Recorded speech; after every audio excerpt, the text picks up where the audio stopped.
Hi there. Good evening, everybody. I want to welcome you here to Prog Monster. My name is Murph. I am the host of this show. This is a show that is dedicated to progressive rock and other forms of rock music. So we're here tonight for an episode of Nomads. That's the series, the mini-series that we are running for the next, I think we got two more after this one. So 6 altogether, 6 episodes.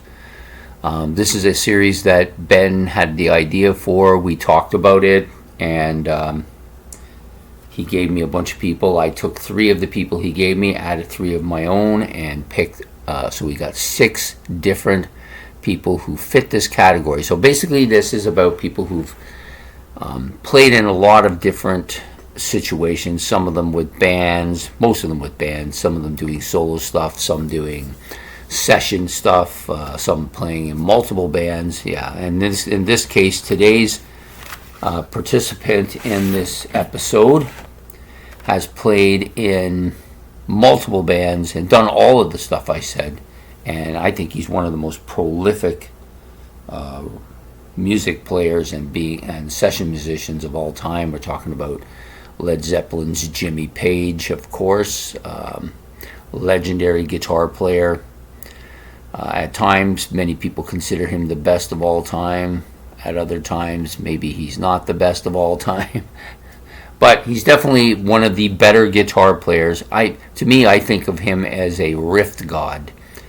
If you're listing those best riff guitar players of all time, he's got to be in that mix. He's got to be there. He's just too good. Some of the best riffs I've ever heard came from this particular band that I'm holding up here. So Jimmy Page, of course, he started out in the early 60s, mid 60s as a session musician for a lot of well-known bands such as The Who, The Kinks, Marianne Faithfull, The Rolling Stones, Van Morrison, Joe Cocker, Roy Harper, Jeff Beck, and the list is fairly endless. Not so much playing on particular albums, and because back in those days they didn't play on albums as much.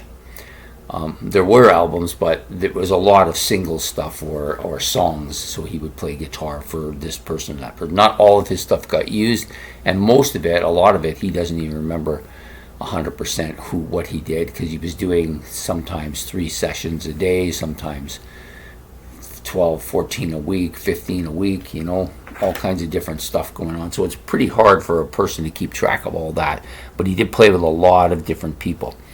So at some point in the 60s, I think in the mid to late 60s, probably more mid than late, he kind of replaced Eric Clapton. Not initially. Clapton actually left in 65, I believe, and then he took over playing a lead along with Jeff Beck in the Yardbirds. So they were together for, I think, an album or 2 albums, I can't remember. And then Jeff Beck left, and so Jimmy Page kind of took over the lead parts. So they became a 4-man band, and then as people left, he replaced people. Eventually it got to a point where everybody had gone except for him, and he replaced the members for the final leg of their tour, I think it was, had Robert Plant and John Bonham come in as members of the group, and then John Paul Jones wanted to be involved, so they included him. So they did a tour as the New Yardbirds, eventually changing their name to none other than Led Zeppelin, for which they lasted about 10 years. I believe it was almost 10 years, a little more than 10 years, I think. Playing some of the greatest rock albums of all time. They're one of the biggest, if not the biggest, rock band of all time. I personally think they are, but many people have said that I'm wrong. I'm not arguing with them. I'm just stating my own feelings about it. So he played with Led Zeppelin, and then once John Bonham died,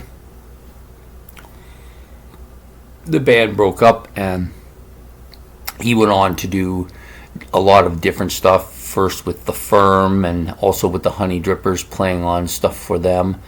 Actually, I think he toured with The Firm too, if I'm not mistaken. I don't know if he toured with the Honey Drippers, but I know he did tour with The Firm. Then there was an attempt to kind of put together another band featuring Chris Squire and Alan White from Yes, and they were going to call it XYZ, but it never got off the initial stage ground, so that never actually happened, which would have been interesting to see that.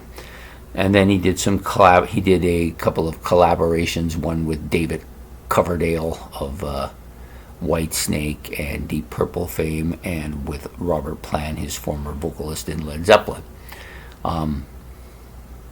He did, and after that he was doing some more kind of collaborations with a host of other musicians where he would be sessioning on their albums with Nash and Stephen Stills, Graham Nash and Stephen Stills, and a few other people like that.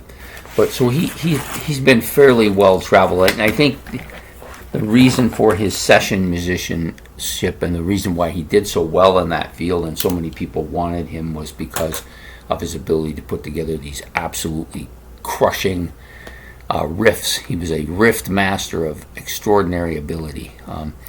He even has said himself that he was once referring to Richie Blackmore of Rainbow, saying, I was a great riff player, I could play all these great riffs, but Richie just had a lead ability that just mind-boggled me. So is Jimmy Page a great lead guitar player too? Yes, I think he can play lead guitar fairly well, maybe amongst the best, I think, but I don't think that's his forte. I think he is the guy who puts those absolute killer riffs together. So many of them, it's just hard to keep track of. Anyways, that's who we are doing. That's who we did for tonight's Nomads. Jimmy Page, formerly of Led Zeppelin, of The Firm, of the Honey Drippers, and a whole host of other people. I hope you've enjoyed this episode of Nomads. Please hit the like and subscribe. And for all you Jimmy Page fans out there, if you want to add stuff that I may not have either not remembered or didn't know about, you can put that in the comments section down below. I much appreciate it. All this stuff adds to my repertoire so that when I do something else later, I'll hopefully remember it. Please hit the notification bell as well. And we will be back next Tuesday with another episode. It'll be episode 5 then of Nomads. So take care and have yourself a great night. Bye.